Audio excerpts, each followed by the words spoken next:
so glad you're here. And what a perfect time to be starting this journey together. As we step into this new year, there's something incredibly powerful about beginning the workbook of A Course in Miracles right now. This isn't just a new year. This is the year you can choose to see everything differently. The year you can begin to undo decades of misperception and open yourself to a completely new way of experiencing reality. Today, the 1st of January 2026, we are not simply turning another page on the calendar. We are starting together an extraordinary journey, an adventure of transformation that will last exactly 365 days.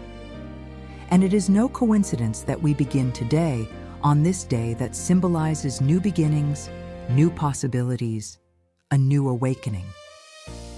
Here's what you need to know about the workbook. It's designed to train your mind systematically. Each lesson builds on the previous ones. The course itself tells us that the exercises are planned to help you generalize the lessons, so you'll understand that each one is equally applicable to everyone and everything you see. You don't need to believe the ideas. You don't need to like them. You just need to apply them exactly as instructed. Your willingness to practice is all that's required. Today we're starting with Lesson 1. Nothing I see means anything. And I know what you might be thinking. This sounds extreme, this sounds wrong, and that's okay. Remember, the course is asking you to question everything you think you know. So take a deep breath, open your mind, and let's begin this extraordinary journey together. Let me read you the lesson exactly as it appears in the workbook. Nothing I see in this room means anything. Now look about you and practice applying. This idea varies specifically to whatever you see. This table does not mean anything. This chair does not mean anything. This hand does not mean anything. This foot does not mean anything. This pen does not mean anything. Then look beyond your immediate area and apply the idea to a wider range. That door does not mean anything. That body does not mean anything. That lamp does not mean anything. That sign does not mean anything. That shadow does not mean anything. Notice that these statements are not arranged in any order and make no allowance for differences in the kinds of things to which they are applied. That is the purpose of the exercise. The statement should merely be applied to anything you see. As you practice applying the idea for the day, use it totally, indiscriminately. Do not attempt to apply it to everything you see, for these exercises should not become ritualistic. Only be sure that nothing you see is specifically excluded. One thing is like another, as far as the application of the idea is concerned. Each of the first 3 lessons should not be done more than twice a day each, preferably morning and evening. Nor should they be attempted for more than a minute or so, unless that entails a sense of hurry. A comfortable sense of leisure is essential. Now let's break this down so you understand exactly what you're being asked to do. This is not complicated, but it requires your full attention and honesty. First, you're going to look around. Wherever you are right now, you're going to choose objects randomly. Don't think about it too much. Don't try to pick important things or spiritual things. Just look around and name what you see. A cup, a window, your hand, a tree outside, whatever your eyes land on. Then you're going to say to yourself, applying it to each specific thing, this, whatever it is, does not mean anything. You're not saying it doesn't exist. You're not denying your experience. You're simply stating that it does not mean anything. There's a huge difference, and we'll explore that deeply in a moment. The course emphasizes that you should apply this indiscriminately. That means you don't pick and choose. You don't say, well, This spiritual book must mean something, so I'll skip that. No. Everything gets the same treatment. A garbage can gets the same statement as a holy text. Your body gets the same statement as a flower. This is crucial because the whole point is to begin recognizing that you have given meaning to everything you see, and that meaning is what's keeping you trapped in illusion. And here's something important. Don't overdo it. The Course says twice a day, morning and evening, for about a minute each time. That's all. This isn't about forcing yourself or making it a rigid ritual. It's about a simple, honest practice applied with a comfortable sense of leisure. If you rush through it or turn it into a have-to, you've missed the point entirely. Now let's go deeper. Why is this the first lesson? Why does the Course start here with something that seems so radical, so potentially disturbing? Because this lesson strikes at the very root of the problem. And to understand the problem, we need to understand what the Course teaches about perception and meaning. From the perspective of A Course in Miracles, everything you see in this world is not what you think it is. You look at a table and you think you're seeing a table, but what you're actually seeing is a collection of judgments, memories, associations, fears, and desires that you've projected onto something neutral. The table itself, in its pure form, is meaningless. It simply is.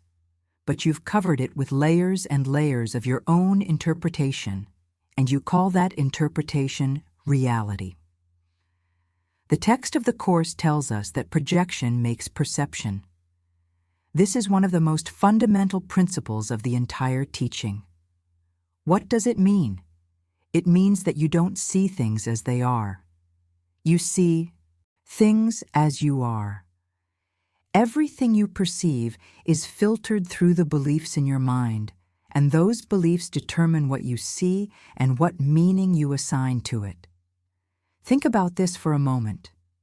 Two people can look at the exact same object and have completely different experiences of it. A knife in the hand of a surgeon saving a life means something very different than a knife in the hand of an attacker. But the knife itself is just a knife. You gave it meaning based on the context, your fears, your judgments, your past experiences. Nothing inherent in the knife itself determines its meaning. You determined it. The ego, which the Course defines as the thought system of separation, has a vested interest in making sure you believe that things have inherent meaning. Why? Because if things have meaning independent of your mind, then you're a victim of those things. You're at the mercy of a world you didn't create and can't control. And that's exactly what the ego wants you to believe, because it keeps you in fear, keeps you defending yourself, keeps you searching for safety in all the wrong places. But here's the liberating truth. If you gave meaning to everything you see, then you can give it different meaning. If the meaning isn't inherent in the thing itself, but comes from your mind, then by changing your mind, you change everything. This is why the Course says, the world you see is nothing more than your projected guilt made external. You made this world of separation, conflict and pain by believing you were separate from God, and then you projected that belief outward. The text explains that you have taught yourself wrongly, and you can teach yourself differently. Every lesson in the workbook is designed to undo the false teaching you've given yourself and replace it with the truth. But before you can learn the truth, you have to be willing to question what you think you already know. You have to be willing to admit that maybe, just maybe, nothing you see means what you think it means. This first lesson is asking you to take the most radical step, to suspend, just for a moment, your certainty about anything. To acknowledge that the meaning you've assigned to everything might not be the truth. It's preparing you for a complete reversal of everything you believe about cause and effect, about who you are, about what the world is, about God. Okay, so how do you actually do this? Let me walk you through it step by step with concrete examples so you know exactly what to expect and how to practice.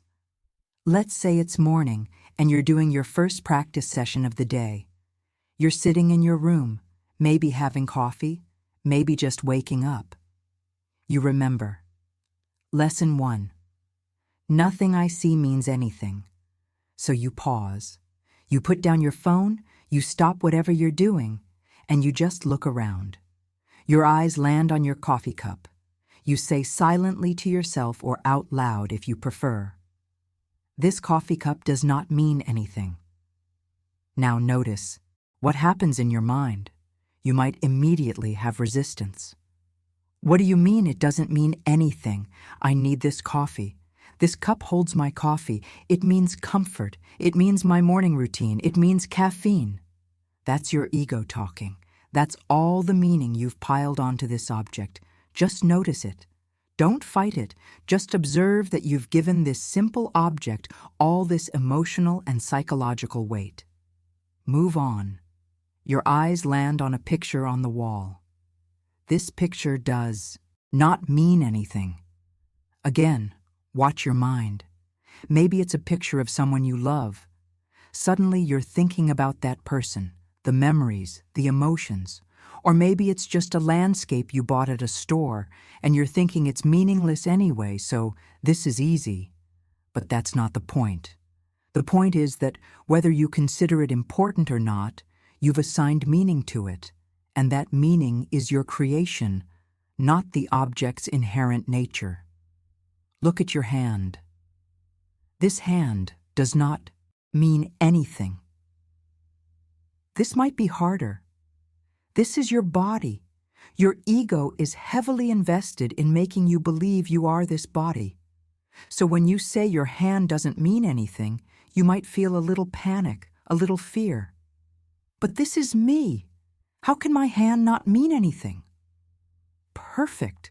You've just discovered how deeply you've identified with something that isn't you. That resistance is showing you where the work needs to be done. Now, and this is important, you're not trying to convince yourself of anything. You're not trying to force yourself to believe that nothing matters. That would be nihilism, and that's not what the Course is teaching. You're simply observing that you've given meaning to these things and acknowledging that this meaning came from you, not from the things themselves. Look out the window. See a tree. That tree does not mean anything. Maybe you love trees. Maybe you think they're sacred. They give us oxygen. They're symbols of nature's wisdom. All of that is meaning. You've assigned. The tree in itself is just a tree. It exists. But all the significance, all the emotion, all the stories you have about it, that's your interpretation. Do this for about a minute, just randomly looking around, naming things, applying the statement. Don't strain. Don't make it hard. If you find yourself getting tense or trying too hard, stop. Remember, the Course said to do this with a comfortable sense of leisure. The ease with which you practice is part of the lesson itself. You're beginning to learn that undoing illusion doesn't require effort, struggle, or suffering. It just requires willingness and honesty. Later in the day, maybe in the evening, do it again. Maybe you're in a different location. Maybe you're outside. Same practice. Look around. Apply the idea indiscriminately. Notice how your mind reacts. Notice where the resistance comes up. That resistance is showing you where you're most attached, where you've invested most heavily in your interpretations. And here's something you'll discover if you do this honestly. There's a strange sense of relief that can come from this practice. When you stop insisting that things mean what you think they mean, when you stop defending your interpretations, there's a loosening, a lightness. It's as if you've been carrying the weight of all these meanings, all these judgments, all these stories, and for just a moment, you get to put them down. Now, I want to share something with you from my own experience and from what I've learned observing people practice this lesson over the years. This first lesson can bring up a lot of different reactions, and all of them are valid. All of them are part of the process. Some people feel immediate resistance. They think the Course is telling them nothing matters, that life is meaningless, that they should stop caring about anything. But that's a misunderstanding. The Course isn't teaching nihilism or apathy. It's teaching that the meaning you've assigned based on fear, separation, and ego is not the truth. Once you clear away that false meaning, the Holy Spirit can show you true meaning, but you have to be willing to let go of your version first. Others feel a sense of liberation right away. They realize how exhausting it's been to maintain all these interpretations, all these judgments, all these stories about what everything means. When they practice this lesson, they feel lighter, freer, more open. That's beautiful. That's the Holy Spirit already, beginning to teach you. Some people feel nothing at all. They go through the practice and think, okay, I did it, but I don't feel any different. That's fine too. This is a training. You're reconditioning your mind. You wouldn't expect to go to the gym once and have a completely transformed body. Same here. The effects are cumulative. Trust the process. One thing I've noticed is that this lesson can bring up fear. And that fear is important to acknowledge. When you start questioning the meanings you've given to everything, when you start loosening your grip on your interpretations, the ego panics. Because the ego's entire existence depends on your belief in the meanings you've assigned. If nothing means what you think it means, then what does that say about all your problems, all your conflicts, all your suffering? It says they're based on false interpretations. And if they're based on false interpretations, they can be undone. The ego doesn't want to be undone, so it will try to convince you this lesson is dangerous, that it's wrong, that you shouldn't do it. If that happens, just notice it. Don't fight with it. Just gently return to the practice. Say to yourself, I'm just willing to try this. I'm just willing to question what I think I know. That willingness is all the Holy Spirit needs to begin His work. There's also a beautiful paradox in this lesson. By recognizing that nothing means what you think it means, you're actually opening yourself to discover what everything truly is. When you strip away all the false meanings, what's left is reality. And reality is love. Everything, in its truth, is an expression of God's love. But you can't see that truth while you're still insisting on your own interpretations. So here we are at the end of our exploration of Lesson 1, but really at the beginning of an incredible journey. You've taken the first step. You've been introduced to a practice that, if you continue it faithfully, will completely transform how you experience reality. Remember, this is just the first of 365 lessons. Each one builds on the last. Each one goes deeper. Each one undoes a little more of the false teaching you've given yourself. But it all starts here, with the willingness to admit that maybe you don't know what anything means. Maybe the meanings you've been so sure of are not the truth. As you practice this lesson today and tomorrow, be gentle with yourself. Don't judge your practice. Don't worry if you're doing it right. Just do it honestly. Look around, name what you see, apply the statement, and notice what happens in your mind. That noticing, that awareness, is itself part of the healing.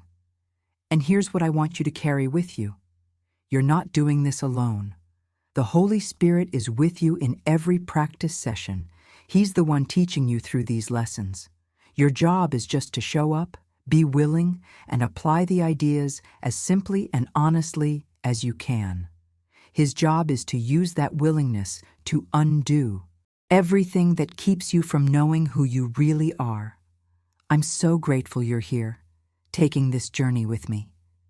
If this video has been helpful, if you feel called to continue with these daily lessons, please like this video and subscribe to the channel. We'll be here every day, going through the workbook together, supporting each other in this practice of undoing and awakening. Share this with someone you think might be ready for it. Sometimes the best gift we can give someone is an invitation to see things differently. And leave a comment below. Tell me how your practice went. What came up for you? What did you notice? Your reflections help create a community of learning, and I love reading them. Welcome to the workbook. Welcome to the beginning of seeing everything new.